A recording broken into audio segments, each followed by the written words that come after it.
What's up, guys? Today's video is brought to you by Ridge Wallet. Guys, the Ridge Wallet has replaced my wallet that I was using every day. It's sleek, it's slim, and even though it's all that, it can hold 12 cards. Like, you can pull it apart. It's got like an elastic band. And if you know me, I need all the room for cards that I can get. Your boy TC was one of them cats that had that fat ass wallet sitting on it all off balance. That's probably why I got back problems right now. But now, no more with the Ridge Wallet. Guys, the Ridge Wallet has over 50,000 five-star reviews. And the most impressive feature to me is that the wallet is made with an RFID blocking technology that protects you from digital pickpocketers. You know me, I'm a bit old school, so I can be digitally pickpocketed. Somebody might walk past me and swipe my card number. So in order to get the best offer on your Ridge Wallet, go to ridge.com/Cormier. Right now, you can save up to 40% through December 22nd. Again, that's ridge.com/Cormier. 40% off all the way to December 22nd. Hey, DC Santa Claus, I'm trying to bless y'all with the Ridge Wallet. And thank you to my partners for helping out, save you money. And hey, it's a nice gift. Go to ridge.com and get your wallet. Now let's get to the video. I'm gonna show you how I'm experienced. What's up, guys? Welcome back to 3 Rounds. I'm on the road this week. As you can see, I'm in the beautiful conference room in the Orlando Hyatt Regency as I get ready to go 3 rounds with you guys. And you guys know it's all about the fight for your boy DC. So let's go. Let's get to round 1. I'm gonna show you how As we get ready for round 1, I'm going to call this one Friendships and Fighting. So, Conor McGregor is getting sued by his one-time good friend Artem Lobov. He's suing Conor for millions of dollars, saying that he was vital in the development of Proper 12 whiskey. You guys know Conor's made a ton of money on the whiskey. He's saying that he is owed 5% of the $600 million that Conor sold the majority ownership of the company for. Listen, Artem Lobov is a guy that once fought in the UFC. He was a guy that was around Conor quite a bit, and now he feels he's owed something. His agent said that Lobov was the initial creator and the co-founder of the concept to the launch of an Irish whiskey brand associated with Conor McGregor. Guys, as these matters are now before the court, we will not be making any further comments. This is what the lawyer said about Conor and Artem. He said Artem was very vital in developing the idea for what Proper 12 ultimately became. Now, you guys know that Conor McGregor and I have not always seen eye to eye. Part of that is because of the conflicts that he has with my team, you know, the loyalties that lie within my circle, all of my friends, and the way that he has really interacted with them. But the reality is this. It does not matter how I feel about him personally, but in this situation here, this is why friendships and fighting is very difficult, and it doesn't work. Because when you spend a lot of time with somebody, you talk about a lot of things. A lot of things. You're constantly like bouncing ideas off of each other. Coming up with this idea, with this idea. This could work. This could work. We could do this together. We could do this together. And I really do believe that this is what's happening right now in this situation. Because as you know, they were together all the time. And when they're spending that time, I'm pretty sure Lobov did say something like, hey man, maybe we should do a whiskey. And we should call it Conor McGregor something. Because reality is this. An idea is only an idea until you have somebody to make it a reality. In Proper 12, as an idea is a great idea, but it never works without McGregor. It just doesn't. Because you need the name behind the brand to push it. That's why a whiskey, which should literally be aged for years and years, sold like hot glue with no aging because of Conor McGregor. These guys have a ton of history, you know. And honestly, I believe that Lobov's UFC career was helped because of the relationship he had with McGregor. It's not like he was having a ton of success inside the octagon, but because they were longtime teammates, you get a little bit of a reprieve from the powers that be. And I think that is probably why when you have these long-running teams and they've been together for so long, you got to give them credit. Now, Conor McGregor, as he does, said, quote, "This call out to Artem. He's a fanny furly pad Lobov. He wanted to fight Lobov at 10:30 at SPG Concord. He said, we'll fight for the whole lot. We'll fight for all the money, Artem, you and I. Going through this and that with the lawyers, messaging me about defamation and all that. BS. He said, Artem, you're a little blouse mate, and we'll see you at SPG Concord tonight at 10:30, and we'll fight for all of it." Guys, come on. They weren't going to fight. It was never an option to actually fight. Even though Conor quoted that and he's mad about it, it doesn't matter. It was never going to be a fight. But the reality is, as we've seen, this is the reaction that Conor McGregor usually gets whenever somebody comes at him. As we recently just saw with Anthony Smith. He went off on Anthony Smith. Conor lashes out when he feels like someone's coming at him. Now, I tend to agree with him on this stance because it's right. But I just feel like this is a lesson, guys. Friendships and fighting do not work. So my advice to you would be this, guys. If you're friends with someone from your team and you love that person and you want to be friends with them for a lifetime, separate that friendship from the business. Because the reality is this, and I cannot tell you enough as we get to 10 seconds left in round one. We see it time and time again. Business and friendships don't mix. Business is where friendships go to die. So be very smart with your relationships, guys. I'm gonna show you how great As we get into round two, Jorge Masvidal declines Michael Chandler. If you guys remember last week, I talked about Michael Chandler choosing fights now that are fun. One of those names was Jorge Masvidal. Daggum, tell me that wouldn't get the juices flowing of the entire mixed martial arts world. Michael Chandler versus Jorge Masvidal for the BMF belt. Masvidal said that he believes Chandler's a quitter. Now that's one of the things about being in the game for a long time, is that everything you've done is available and it can be broken down, it can be called back to, it can be pulled out. So all those skeletons in the closet, you can't get away from because it all can be found. And that's what Masvidal's doing right now because he's going back to Bellator. And he said that in a fight with Will Brooks, who did beat Michael Chandler, his good friend, Will Brooks, made Michael Chandler quit.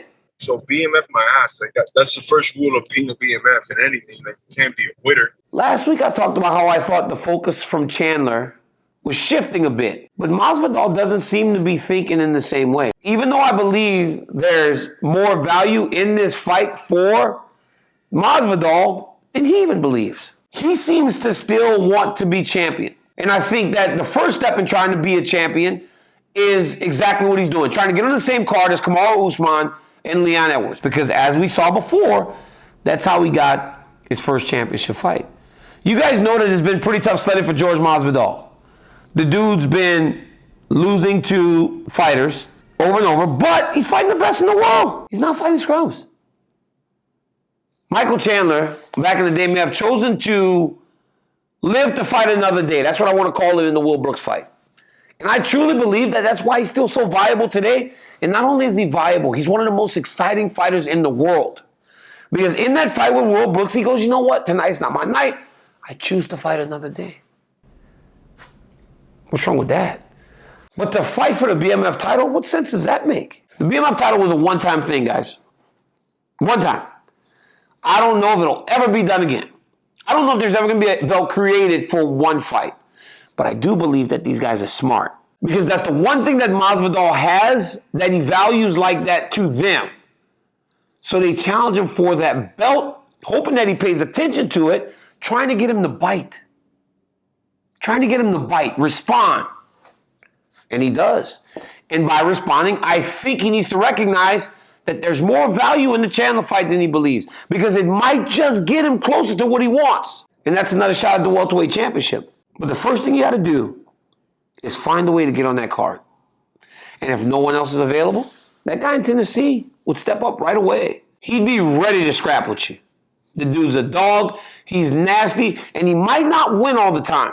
But you're guaranteed to have a fight that will be on the tip of everybody's tongues when it's done. Now, Gamebred is saying that there's not much for him to gain in that fight because Chandler's a small guy, and if he beats him, that's what he's supposed to do. If it's competitive, everybody starts to question whether or not he still has it.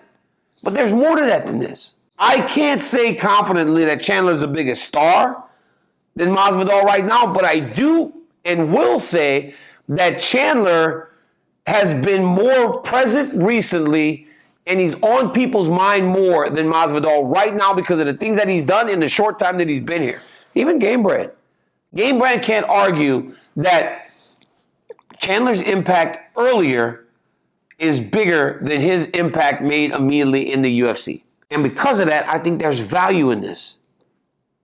And I also know that there's value because I know that Michael Chandler would not decline a fight in March. And if there's no welterweight of note, if there's no one in the division that gets him close to a championship, you fight the guy with the name, the guy that still is on the tip of everybody's tongue. And even though he's 2-3 in the UFC, he's fought the best of the best, and he's had dog fights with each and every one of them. I thought Gilbert Burns was the move, but it seems like Gilbert Burns is matched up now. He's moving on. I think this may be his next best option to try to get to where he's going.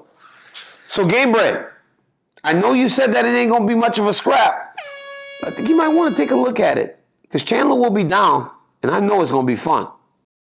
I'm going to show you how Round 3. Let's talk about Paddy the Baddy. Hey, Paddy Pimblett got it rolling now. I mean, from the moment he stepped into the octagon, we kind of had an idea that there was something about him. You could tell that he was a type of kid that people would get behind, but you didn't know if the performances would be able to match. Well, now they have. And the performances have matched the swagger and the confidence. This is it. That's tight. He gets it. He gets the tap. The Paddy party goes to the next level. You rocked the O2. This is how I get down, boy. That's always the biggest question about these prospects. Because you don't know what they can do inside the octagon, but right now, Pimblett's 3-0. And he's already fighting in the co-main event of a pay-per-view as he is in the co-feature at UFC 282 against Jared Gordon. But Pimblett has now done things faster than most because it's not just inside the octagon where he's thriving. Because you know when you made it, guys? You know when you made it? You know when you made it when someone catches you on their ring camera apologizing for the dog using the bathroom in their yard, taking a shit. And that's news. Because your dog took a shit, you went to apologize, that's news. My dog's just had like a sloppy shit outside. I was just wondering if you got some water. I don't want to leave it outside your front park. It is. Sorry about that. I hate doing stuff like that. That's why I knocked on. If that wasn't enough, next day Pimblett gets asked about Jake Paul. And he said he believes that while Paul is advancing and getting better at boxing, he thinks the fight's a fix. Because he doesn't believe that the Anderson-Silva fight was completely on the up and up. Saying, quote, I've seen the angle of the knockout, of the punch that dropped Anderson at the end of the fight that pretty much secured the victory for Jake Paul, and he didn't even hit him. He said he didn't even hit him. Now, many people have said that. Just many people haven't said it publicly, as Paddy Pimblett did. And obviously that draws a reaction from Jake Paul. He doesn't like it when people talk about him. Let's spar. Fly to Puerto Rico. I'll get you a private jet. We can do 5 3-minute rounds boxing. If you win, I'll give you $1 million. Paddy said, come to the Apex. You and I will fight. I'll take the $1 million. It's all good. Paul replies, I hear that your team's been trying to get me on your podcast. I will now fly you to the Dominican Republic. We will spar. Both of our teams will record the session, and then we're going to do a podcast. I swear, it feels like I'm in The Young and the Restless. Because everybody's going back and forth, talking about this, and the other. And I mean, come on. But again, that tells me that it's good for Team Paddy because like they say, all media is good media. Because it seems like everybody is talking about what Paddy Pimblett's doing, whether or not he's picking up dog shit or if he's arguing with Jake Paul. People are talking about Paddy the Baddy. It's making news. So things are good in the world of Paddy Pimblett. But that's one thing has to happen, though. He has got to keep winning. Got to. Because for as fast as this happens, it can all go away if you don't win. And he's got the toughest guy that he's ever faced in the octagon this weekend in Jared Gordon. Jared Gordon is a tough dude that will bring the fight to Paddy Pimblett. You know, the Jordan Levitt fight, the last fight, was one that was very interesting because people thought that his grappling would provide some issues for Paddy Pimblett. No chance. Steam right through him. Just like he's been doing since he got here. So times are really good for Paddy to Baddy. Everybody wants a piece of it, but you got to win. You got to keep winning impressively because as the competition raises, it gets a bit more difficult. But as it gets difficult, you've got to continue to excel in those moments because people aren't just looking for someone to talk about. They're looking for people that they believe can be champions at some point. And right now, Paddy Pimblett has all the world talking because all he's done is won. But I tell you, for as loved as he is, if he didn't come to the Apex in his UFC debut and win in the way that he did, no one would have cared. If he would have lost, no one would have cared. It would have just been another kid that came over from Cage Warriors that had a big reputation that could not match it. To this point, he's matched it. And I'll tell you one thing, it's been fun to watch these young guys really thrive, from him to Bryce Mitchell to all these guys that are just better than we expected, earlier than we expected. Paddy Pimblett's got it rolling right now, man. Next weekend, he has an opportunity to take his star to the next level. Big spot for Paddy to Baddy. Now for my final thought. Yesterday, Nate Diaz officially became a free agent. And I believe, without a shadow of a doubt, the next time we see him is going to be in the boxing ring. Nate's long talked about wanting the box. Now he finally has that opportunity. But for me, I think what I'm going to do is cherish the memories that I had of Diaz in the octagon with the hope that whatever happens in the boxing ring doesn't diminish the legacy that he built from the Ultimate Fighter to fighting Conor McGregor to all these things he did inside the UFC. But there's one thing I know for sure, is that no matter where he shows up, I'm watching because I'm sick as fuck when it comes to fighting. It's kind of what I do. Everything that involves fighting, I watch it. And I'm definitely tuning in for Nate Diaz. Guys, until next time, like, subscribe, keep tapping in with 3 rounds. Till it, peace.